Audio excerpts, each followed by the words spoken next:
Atn Politics. Today, we're going on a short break. We are open for adverts, placements, news and events coverage, personality, society and political interviews, products, service promotion, and commercials. You can connect with us on all our Atn socials, Facebook and YouTube, Atlantic Television Network, Instagram and TikTok at Atlantic TV Network 1, Twitter at Atlantic TV Net. Watch us live on our website, www.atlanticnetwork.tv. We'll go on a short break. When we come back, we'll introduce our guests and delve right into the story. Stay with us. First of all, on Atn Politics today.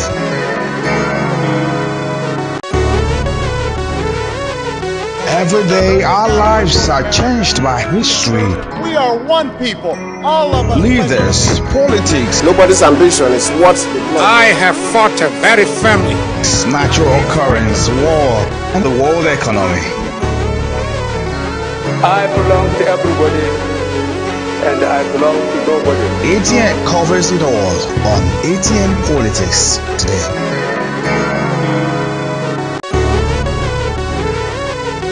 Every day our lives are changed by history. We are one people, all of us. Leaders, politics. Nobody's ambition is what's the plan. I have fought a very family. Natural occurrence, war, and the world economy. I belong to everybody, and I belong to nobody. Atn covers it all on Atn Politics today.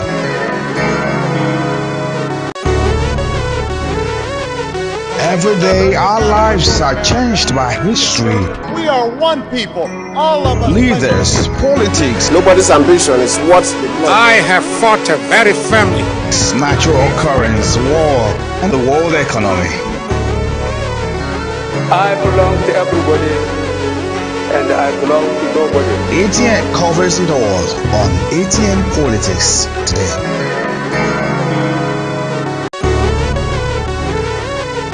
Every day our lives are changed by history. We are one people, all of us. Leaders, politics. Nobody's ambition is what's the plan. I have fought a very family. Natural occurrence, war, and the world economy.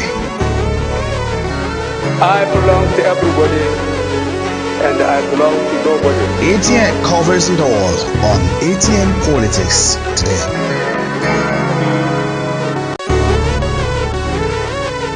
Every day our lives are changed by history.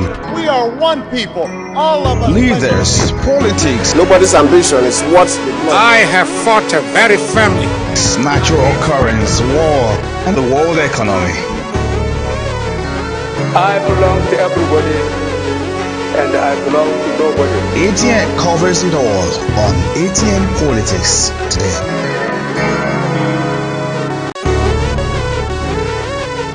Every day our lives are changed by history. We are one people, all of us. Leaders, politics. Nobody's ambition is what's the plan. I have fought a very family. Natural occurrence, war, and the world economy. I belong to everybody, and I belong to nobody. Atn covers it all on Atn Politics today.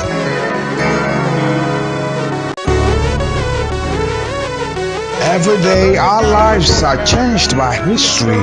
We are one people, all of us. Leaders, politics. Nobody's ambition is what's the plan. I have fought a very family. Natural occurrence, war, and the world economy. I belong to everybody, and I belong to nobody. Atn covers it all on Atn Politics today.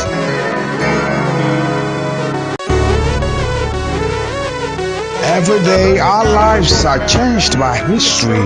We are one people, all of us. Leaders, politics. Nobody's ambition is what's the plan. I have fought a very family. Natural occurrence, war, and the world economy. I belong to everybody, and I belong to nobody. Atn covers it all on Atn Politics today.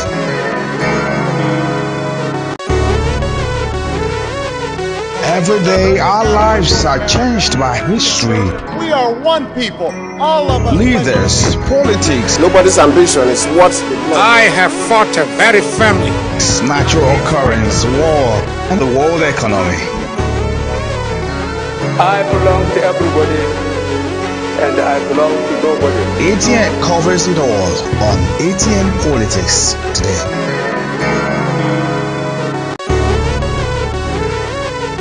Every day our lives are changed by history. We are one people, all of us. Leaders, politics, Nobody's ambition is what they want. I have fought a very family. natural occurrence, war, and the world economy. I belong to everybody, and I belong to nobody. ATN covers it all on Atn Politics today.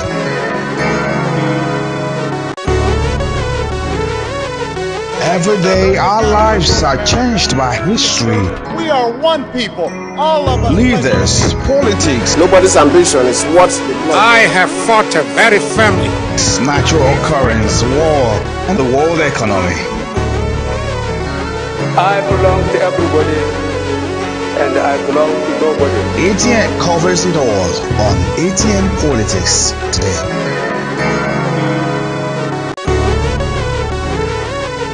Every day our lives are changed by history. We are one people, all of us. Leaders, politics, Nobody's ambition is what they want. I have fought a very family. natural occurrence, war, and the world economy. I belong to everybody, and I belong to nobody. ATN covers it all on Atn Politics today.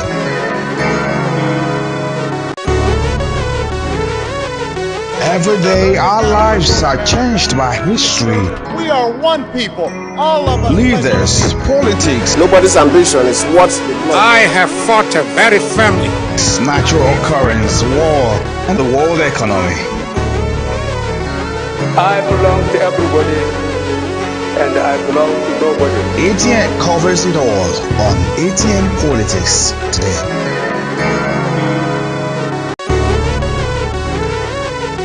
Every day our lives are changed by history. We are one people, all of us. Leaders, politics, Nobody's ambition is what they want. I have fought a very family. natural occurrence, war, and the world economy. I belong to everybody, and I belong to nobody. ATN covers it all on Atn Politics today.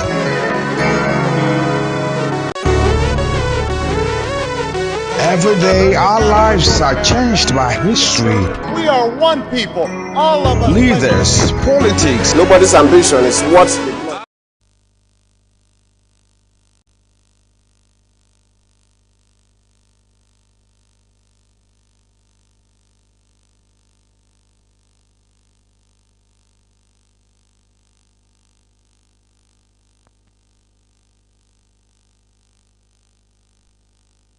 I'm fine anymore. So we can't be answering we are fine because Nigerians are not fine at all. Okay, so how has today been? Has it been a user-friendly day? Well, I came out from my normal activities for the day, and then I can always say the Vice Spirit has a way of protecting us, but considering the economic challenges, I would say it's unfortunate because we are facing so much of hardship at this point. And unfortunately, we have a president that does not pay attention to the suffering of Nigerians. All right then, thank you so much. Let's delve into the story for today. 2024 Edo Governorship Election Petition Tribunal is set to begin its inaugural and pre-hearing session over petitions challenging the declaration of the APC governorship candidate, Monday Okpebolo, by the Independent National Electoral Commission as winner of the September 21st governorship election. As of Monday morning, it was gathered that there are 7 petitions before the tribunal, one from the People's Democratic Party PDP and its governorship candidate, Asue Ighodalo. ATN reports that the PDP candidate had emerged second, while the candidate of the Labour Party, Olumide Akpata, came third in the results of the September 21st, 2024 governorship election declared by INEC on Sunday, September 22nd. Well, comrade, we've had lots of complaints from the political parties, from the PDP and the Labour Party. They're not really happy with the results of the election that was held on September the 21st, 2024. And this has led to setting a tribunal holding in this had led to hearing session in the courts in the tribunal court. So I'd like to get your thoughts on this. Normally, in Nigeria, it has become a norms, not just peculiar to Nigeria, but though Nigeria seems to be the leading country that has become a norm to, that after election there must be tribunal. But we keep saying it that at this point in time, it's not always the vote at the polling unit that declare you the winner, and also not INEC that declares you the winner. At this point in time, in Nigeria, we have several factors that can make you the winner of every given election. But then, the pronouncement of declaring you the winner is no longer a responsibility that is with the INEC alone, because INEC is no longer in charge of declaring a winner. Okay. So if INEC has declared you a winner, don't go home and celebrate yet. Don't be happy that you have been declared a winner by INEC. In an ideal situation, it was supposed to be at least an end part of the electoral process, that when you voted or when you went to pool with your opponent and then you have been declared the winner by the agency or institution responsible for that situation, which is INEC, you should go home and celebrate. But in Nigeria, no, that is not the case, because once you are declared the winner, you have to wait until the tribunal has been set up and until Nigeria judiciary declare you the winner before you can see yourself as the winner. Well, so the Independent National Electoral Commission declared Monday Okpebolo as the winner of the election. So if you're saying that the courts need to declare them, I really no, that's what we're saying, that that the INEC declared you the winner does not mean you are now the winner, or you don't need to go home and celebrate. You only can celebrate. Don't have the capacity to declare someone as the winner. Well, I think the responsibility of the duty of INEC has been taken over by Nigeria judiciary, and it's as clear as that. Because even though INEC has declared you the winner, you still have to wait until the Nigeria judiciary or the tribunal, the Supreme Court, as the case may be, which is judiciary, declare you the winner before you can go home and celebrate that you're the winner. And that's some case we are facing in terms of the institution, at the institution academic level, where a student will pick up JAM form, and after writing JAM and then scoring at least a good average score for the JAM, you still need to wait until the institution that you actually applied for set you up, declare you, admit you through the post-UME before you can say you have actually gained admission into that institution. So it becomes a very serious setback in our judicial system, and our electoral process is a serious setback. Okay.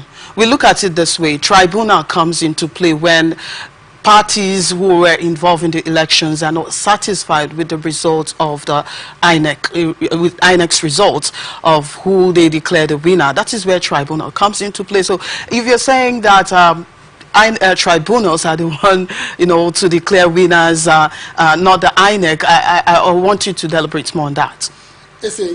Normally, we are supposed to have an effective electoral process or system. And having that means that all Nigerians and our electoral process, including our judicial system, are supposed to work as one. Yes, there may be complaint immediately after the electoral system or after the election. People who want to register their complaint, who also wants to petition or then criticize the process because we have a lot of irregularities that resulted to this complaint. Okay. The challenge we have is because we've not been able to set a very serious standard or a good standard to implement or affect our electoral process, and that's why we can't just have faith in our electoral process. And then most times the judiciary seems to be the end point to every given situation in terms of declaring a winner, which is a major setback, like I said earlier, because now you have been declared a winner by INEC, and then you are also being declared a winner by the judiciary. So it is after the tribunal or the Supreme Court declare you the winner that you can actually see yourself like you have been declared a winner. So, but to overtake or to actually change this system, our political system has to be changed. A holistic approach has to go on in terms of our political system, so we can be able to say, yes, look at the case of Donald Trump in the USA on a Western election. Is that how it is conducted? That's not how it is conducted, because after the election, now you are declared the winner, everybody go home and celebrate. You don't need the judiciary or the Supreme Court, the tribunal, to come out and declare the winner first or finally before you can go home and celebrate. Now, I was told by a politician sometime last year when a particular candidate was declared the winner of an election at the polling unit. And another politician woke up to him and said, don't celebrate yet. I woke up and said, don't celebrate yet. And automatically we know what that means. He said, we are meeting at the election petition tribunal. That's to tell you that he has been declared the winner at the polling unit. Now another person will be declared the winner from the Supreme Court. That's to tell you that the INEC declaration was actually not in accordance with that of the Supreme Court. So if INEC has declared the winner, the Supreme Court now ends up declaring someone that took second or that took third as the winner, like the case of Imo State. Okay. It has played out in the case of Imo State. It has played out in other states where INEC would declare the winner, yes, and then judiciary would now declare another person the winner. So how is that supposed to be? That also means that there are a lot of faulty systems that we have. And to tell you that our system is not clear. And that's to tell you that our process, the electoral process is actually not adequate. Yes, the electoral system is not good enough for us to depend on. It's not independent at all. Because we cannot have a situation like that. You have been declared the winner, and INEC said you took the first position, or you actually you have voted more than the other person, and then you were declared the winner, and then the Supreme Court will now declare who took second as the overall winner, and then swear you in immediately that you are the authentic governor, president, or House of Rep member or senator, or our state assembly. So it becomes a major setback until we got it right. Until we are able to clear our electoral process, it is going to be very difficult for us to actually have a system whereby INEC will be able to declare a winner, and that winner becomes the overall winner. That's the challenge we are going to have. Until we deal with that, we can never get it right. Okay, so I would like to ask you in regards to this tribunal case, do you think there are positive response, or there would be positive response as after the hearing of the trial, the case? Well, at this point in time, I think as a citizen and as a commoner and as a layman, I think currently, to be very honest with the truth, the average Nigerians or an average Nigerians now no longer have faith in the Nigeria judiciary. So I think there is enough for the Nigeria judiciary to actually do in order to meet up or to regain its lost glory. Because as we speak, what we are now seeing in this current judicial system is that the highest bidder is actually the one that is being declared the winner or get justice. So until INEC, also until judiciary prove itself right or change their scenario or their system, we can never have faith in the judiciary at this point in time, because what has been going on recently is enough for us to understand that the Nigeria judiciary is actually not meeting up its expectation. Okay. And what are the expectations? It is obvious that he who goes to equity, they say, must come with clean hands. Now, if actually you want to deliver a judgment, there should be a case of merit. There should be a case of justice. But is it actually what is playing out in our Nigerian system or judicial system? The answer is no. That is why a lot of Nigerians no longer have faith in the tribunal. Now, the election petition tribunal has been set up for the person that actually for them to actually entertain the complaints or the petitions that have been submitted to the tribunal, hoping that those irregularities that was found in the process or at the polling unit should actually be detected and then be brought to book. But unfortunately, that won't be the case. We have seen several cases where people are now coming out to say that INEC did not meet up the expectation or the judiciary failed. A lot of videos are going out about the last election, 2023 election. The 2023 election is at least a case study. Just last year is a case study for anybody to look at and say why should we expect justice, or why should we expect merit from the tribunal? Because we don't have merit at all. Rather, what we are saying is the highest bidder go home with a good judgment or with justice. If you don't have money, you can never make justice, and that is how it is becoming right now in the Nigeria judicial system. All right, then we hope for a positive results as regards the pre-hearing session from the tribunal. Let's delve into the next story now. Former governorship candidate of the Labour Party in Lagos State, Gbadebo Rodesvivo, has criticized Governor Babajide Sanwo-Olu's administration over extravagant spending amidst widespread hardship. ATN reports that Rhodes Vivo, during an interview on YouTube published on Sunday, alleged that Sanwo-Olu is misusing taxpayers' money. He cited payment of personal legal bills, spending nearly 200 million naira on unspecified projects, and allocating 2 billion naira for purchasing funds and consultants for bus networks. He said, for instance, when we called out that Governor Babajide Sanwo-Olu is using taxpayers' money to pay his own personal legal bills, or how they are using, yes, almost 200 million naira, or how they use almost 2 billion naira, say they wanted to buy funds or spending billions on consultations for bus routes and bus networks, with the level of suffering that Nigerians and Lagosians are dealing with. We need to have accountability and transparency. Our government must be using our money in the most efficient way possible. And that is the work of the opposition. Rhodes Vivo also hinted at running again for the Lagos governorship position, stating that he's learning from past mistakes and working to strengthen his political movements. He highlighted ongoing efforts to engage with Lagosians through health outreach programs and micro-health insurance plans, offering free treatment worth up to 6,000 naira. He added, by God's grace, we are working. We gain a lot of traction. We also saw our mistakes. We saw the loopholes we made, and we are working on that. I think the biggest mistake that has happened in Lagos, politics is after elections. The opposition goes quiet, which is not. That is not happening this time. We are in people's faces. We're doing our best in terms of health outreaches. We have a micro-health insurance plan that we are taking all across the state, where people can get treatment of up to 6,000 naira for free, and just being up to date to current affairs. Well, that's the former Labour Party governorship candidate, Rhodes Vivo, there, calling out the governor for, their extravagant spending amidst economic hardship. I would like to get your thoughts on that, comrade. Well, it's not new to us, and it actually won't be new to us, because of recent, from before now, we are also aware that a lot of politicians are not careful with their expenses. We also are aware that every citizen or the citizen of the state or the country do not hold any politicians responsible for accountability. Okay. No governors, no state reps, or state house of reps, or senators, and state assembly members, as well as president, actually pay attention to accountability. They think they don't owe us any accountability, and they cannot give us accountability because, one, we as the electorate, we have failed Nigerians as well. I think I will not blame so much the politicians for living up to the way they are living at this point in time. Rather, I want to put so much blame on the electorate.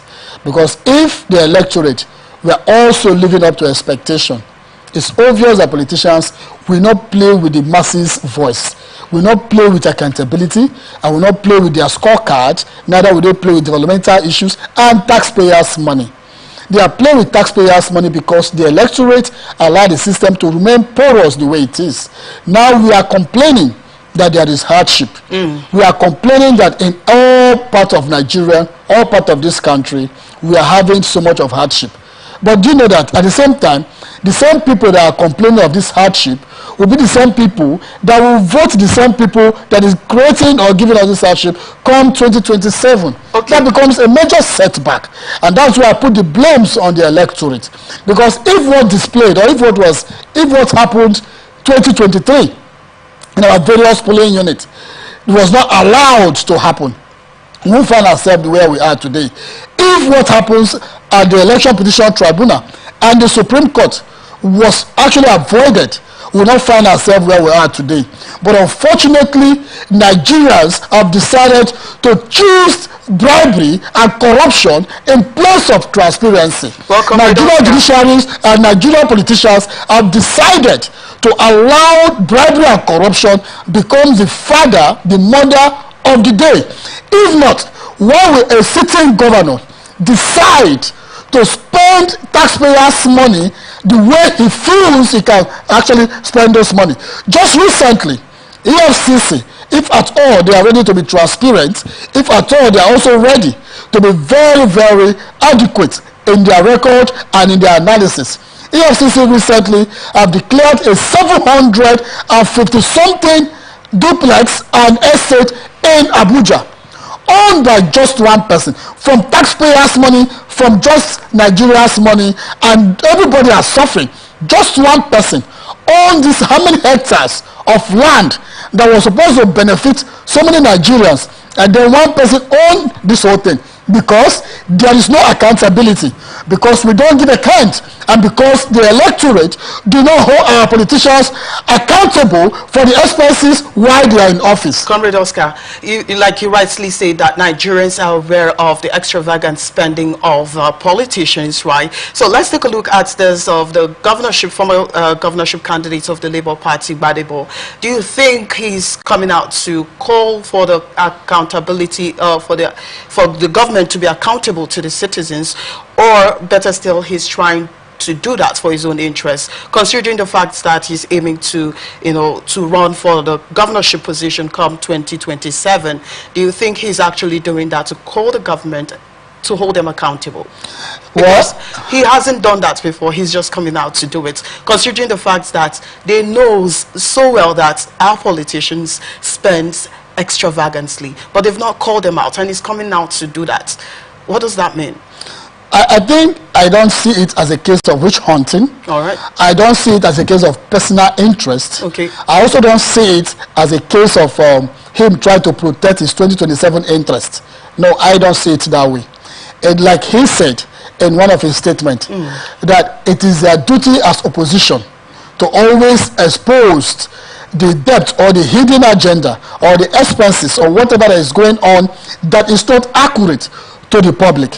That's exactly what he is doing. Another question is, why is he coming to do that at this point in time, and also telling the Nigerians that he is aiming to go for the governorship position come 2027? Well, there's nothing wrong in him trying to expose the extravagant expenses of money being spent. Don't you think if he was going to do that, he should have done that separately, from calling them for accountability, and also, saying out his ambition, telling Nigerians his ambition rather for running for governorship position? Well, like I said earlier, there's nothing wrong exposing what Sanwo-Olu is doing that is not comfortable with the people of Lagos State. Let us come to think about how the current governor, the Babatunde Sanwo-Olu, became the governor of Lagos State. All right. Was he actually the person that won the election in Lagos State as the governor? Well, we knew what happened. We knew what happened in Lagos State. We knew what happened in Lagos State. And I think Satan decided to punish us all with Mahmoud. No, that's your thought. That's my thought. That's the thought of so many well-meaning Nigerians. Okay. That Satan decided to punish us with the Mahmoud as INEC chairman. And that is why, if you look at it, nobody across the 36 states, no state is celebrating any of these governors. No state is celebrating of these governors because of what is going on. So I think at this point in time, if the governorship candidate of Labour Party in Lagos State decide to expose what is going on in Lagos State, I think that's a good one. We should be able to accord him the necessary support that he needs, because whether he like it or not, he has not actually become the governor. We are also hoping that we are thinking that APC and PDP will actually not be part of the system again, and that's why I am not a supporter of party politics, because whether you belong to party A or party B is immaterial to me. What matters to me is your credibility and what you have to offer Nigerians or your people in your various states. That's what matters, and that's what people should be looking out for, not a political platform that you are going to stand upon to contest. The same reason why I condemned the recent defection that took place in the National Assembly by the Labour Party candidate to have sold out the vote of the electorate and then giving them turning to APC after becoming after winning election on the platform of Labour Party. This actually will make the electorate to be discouraged in the forthcoming election. And I think leaders like that or politicians like this shouldn't be taken serious even when they have gone to APC. So it will be known to well-meaning Nigerians that this set of politicians are not ready to make any change. Rather, they are trying to make sure that they are always at the corridor of power, and they also want to remain in the system. Rather than being concerned that the well-meaning or well-being of Nigerians, they are just concerned about how they remain in power. So it's obvious that if actually we can listen as electorate, it is time for 2027 for those people that defected from Labour Party to ABC to be voted out totally or completely. If the people in their various polling units, if the people in their various constituency will listen and they will pay attention to that particular situation and then use it as a yardstick or as a case study to vote them out in 2027, so at least they can understand that they have deceived the people by promising heaven and earth and then using the promise they use to campaign for their vote, and now they have been given the vote. Instead of them to use that vote to better the lives of those that voted for them, they have decided to protect their personal interests in terms of 2027. Well, so going about that, I think we have to look at again that the case of the Lagos State governorship candidate, Labour Party governorship candidate in Lagos State, I think is actually doing what he was supposed to do by trying to ensure that he exposed what is going on. Not everybody will be actually aware of what is going on. Now he has given some factual evidence of what is actually going on, how the governor of Lagos State is actually using taxpayers' money to do what is not expected of him. Talking about taxpayers' money, let's not forget that these governors, they are being paid. Most of these, in short, the politicians are being paid. So what happens? Could it be they are using? What if they are using their own money, to fund all those things we're talking about? What do you think? I don't understand. Aside from the taxpayers' money, how much are Lagos governors being paid? Aside from the taxpayers' money, they are being paid. How much are they? So if they use their personal money to do what? I have never seen any politician use his personal money to even do campaign. I don't want to mention names because if I want to start mentioning names, I will mention names from Rivers State, Edo State, Lagos State, and other states where I have witnessed, even including Benue State, where I have witnessed several irregularities going on. I have never seen a politician that uses personal money to actually campaign for himself. What I have always seen, and what I'm still seeing till today, is politicians that are always asking of their return if they are to be involved in any given system or anything they are to be part of, what is going to benefit, what will their benefits be. That's what I have been saying, and that's what I've been hearing. So it's quite difficult to see a politician that will see or use his own personal money to campaign for himself or to do anything for himself. Rather, will decide to use public resources or public fund to do whatever he's supposed to do and use his own personal money for his own personal doings, and then still use public fund for his own personal thing. So the Lagos State governor is not using his personal money for anything. Rather, he's using public fund or taxpayers' money to actualize whatever ambition, whatever personal interest he has. It is not common to him. It's not peculiar to Lagos State governor. Rather, it is peculiar to all Nigeria's politicians. That's what we are known. That's what we know them to be, and that's what they are remain, and that's what they are not ready to change from. So that becomes a very serious, unfortunate situation that we face, because we have zero standard, and that's why we are going back and front every day. Infrastructural development, we are zero. Economic aspect, we are zero. Security-wise, we are zero. Every aspect, even man capacity building, we are zero. Human resource aspect, we are zero. In terms of everything, even in our oil sector, we are still not meeting up. Even when we are the producers of the crude, we are still not meeting up. So because we have this level of politicians that are actually known for this particular local ideology, they don't have anything to offer. If they travel out of this country to China or to any part of the world, what they go there to do is how to look for a particular bank they can actually loot Nigerian resources to go and save or protect them. They don't go there to actually look at a very civilized system or a governance or a system that will help Nigerians. They don't go there to find out situations like that. So it becomes a major challenge. So I think at this point in time, it is quite obvious. Look at the way the president and the federal government of Nigeria is going after human rights activists that is exposing what they are doing that is not good. So imagine what is going on. They keep going after those that expose the hidden agenda. Comrade Oscar, we'll come back to that. At this point, we'll go on a short break, a quick short break. When we come back, ATN Politics continues. Just stay with us. I have fought a very family. Natural occurrence, war, and the world economy. I belong to everybody, and I belong to nobody. ATN covers it all on ATN Politics today.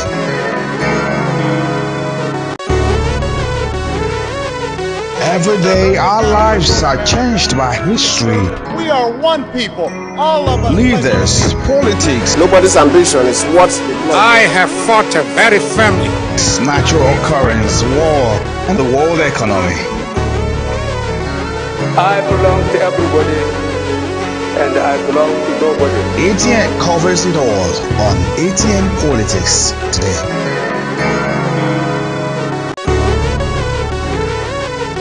Every day, our lives are changed by history. We are one people, all of us. Leaders, politics, Nobody's ambition is what they want. I have fought a very family. natural occurrence, war, and the world economy. I belong to everybody, and I belong to nobody. ATN covers it all on ATN Politics today.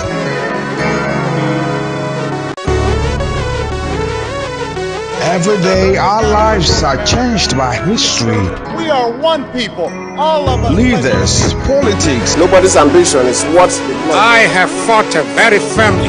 natural occurrence, war, and the world economy. I belong to everybody, and I belong to nobody. ATN covers it all on ATN Politics today.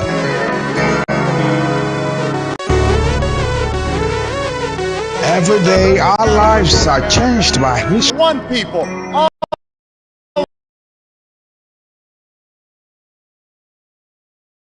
of us. Leaders, politics, Nobody's ambition is what they want. I have fought a very family. natural occurrence, war, and the world economy.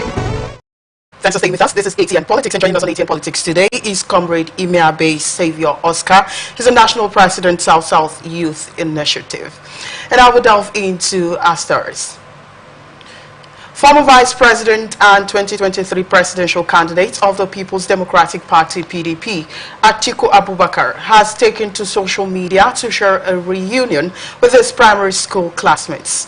The post, which include a photo of himself and his classmates, reads, "My recent trip to Jeddah was yet another opportunity to reconnect with some of my classmates at Jeddah Primary School. From left, Alhaji Bello Shuaibu, Alhaji Samaila Jauro, myself, and Alhaji Dahiru Bobo." Meanwhile, Atiku's camp has also used the opportunity to throw a subtle dig at President Bola Tinubu. Abdul Rashid, Atiku's special advisor on media, wrote a cryptic message that seemed to reference the controversy which surrounded Tinubu's academic records.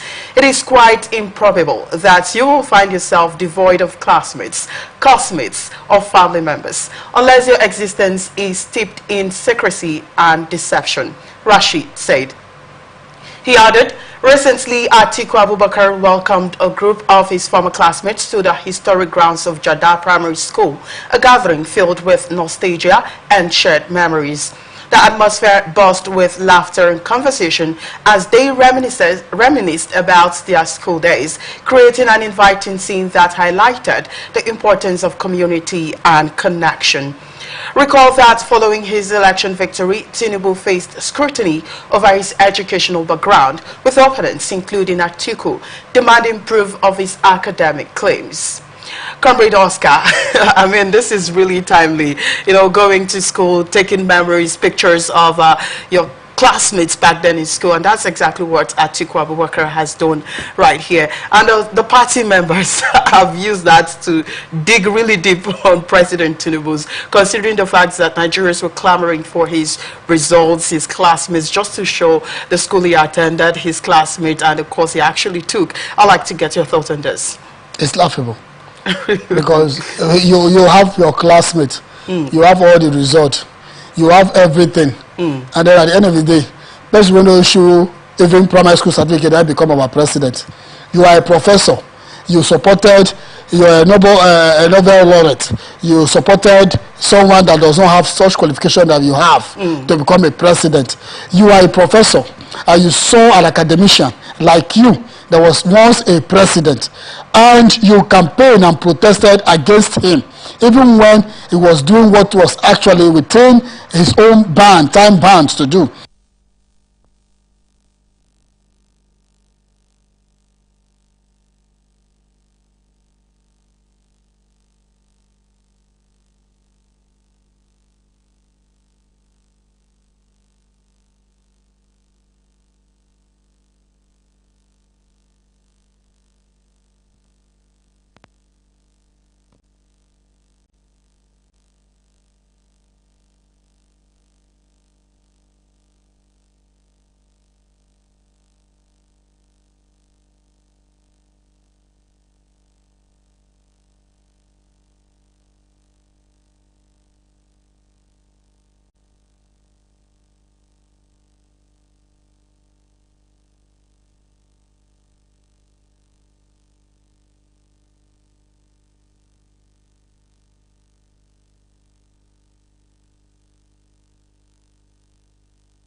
Still voted for him.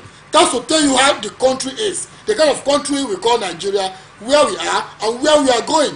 So I think Atiku Abubakar bringing up pictures of his classmate, to me, holds no water, because that would not deprive Tinubu from continuing as a president. If that did not stop him from being the president, then how would that stop him to continue as the president? So I think the only challenge is that Atiku Abubakar is not among those that are suffering from this level of hardship, because whether he likes it or not, he can decide to be in Nigeria today, he can decide to be in Ghana tomorrow, and all of that. But what I want to call, the same call others are making, I want to use this opportunity to make the same call, that in USA, we have got the former president back in USA.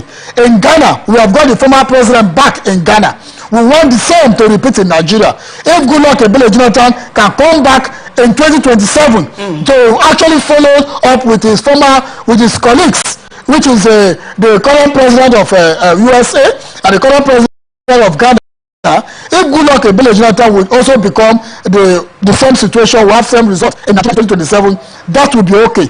But I think it's quite unfortunate that we still have a president that does not have an agenda, and then the only thing Atiku can do is to bring up pictures of his own classmates. That is adding more pain to our pains, because we don't want all of that. If there is any way that Bola Ahmed Tinubu can also see the need of Nigerians, can make him understand that we are tired of this hardship, and then prove to him that we are tired. That's what we want to see from the side of Atiku, not bringing up pictures. We want to see something that will impact positively to let Nigeria know that we are tired of this kind of administration, that we can no longer afford a square meal. This is 10th of December.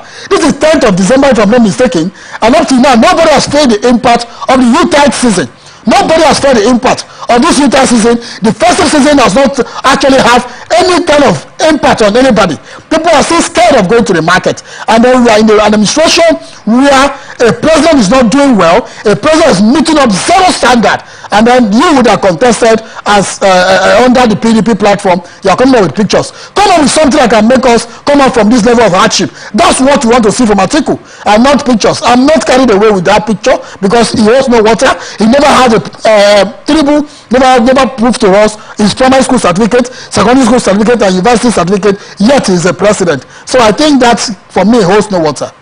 All right, thank you so much, Comrade Oscar. We don't have enough time on our side, but quickly, in just a minute, I would like you to give me a summary of everything. You know, we've talked about tribunal setting to hold inaugural sitting in Edo, about the Edo election. We also talked about routes, you know, criticizing Sanwo-Olu for extravagant spending.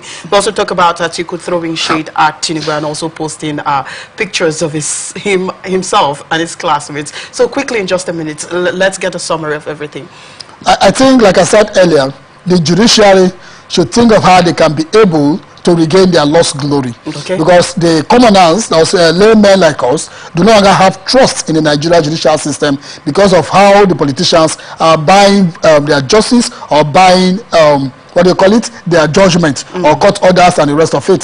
So because of how judgment is now in favor of the rich, a lot of people like us, the poor, are no longer have interest in going to court again because we do not see us having justice from court. So that's a challenge. Then on the Election Petition Tribunal, we should try the best we can to meet up to expectation. Let's, for the first time, the true person that actually was declared the winner or who actually merited that position should be declared the winner. And the judiciary or the Election Petition Tribunal sitting in those states should try the best they can to live up to expectation and make difference so that they can at least make Nigerians to still believe that indeed the judiciary can actually be the last hope for the common man. All right. Thank you so much, Comrade Imiabi Savior Oscar, the National President, South Youth Initiative. It's been an exciting moment with you right here on Atn Politics. Thank you so much for your insightful thoughts, and we look forward to having you on our next episode. Thank you so much for coming. Thank you very much. I wish the Nigeria hardship will allow me to come back next time because I think at this point in time, even paying transport down to this place was a major challenge.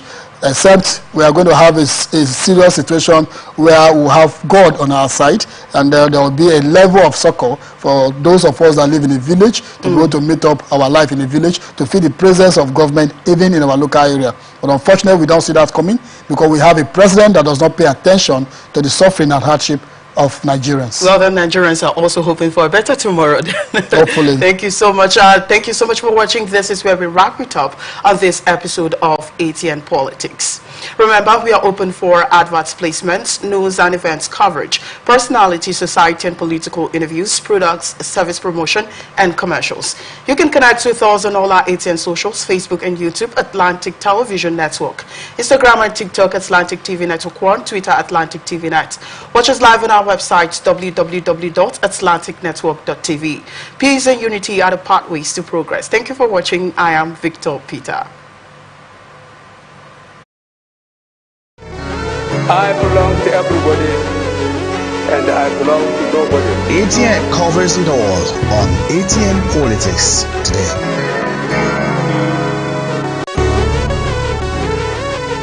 Every day our lives are changed by history. We are one people, all of us. Leaders, politics, Nobody's ambition is what they want. I have fought very firmly. natural occurrence, war, and the world economy. I belong to everybody, and I belong to nobody. ATN covers it all on ATN Politics today.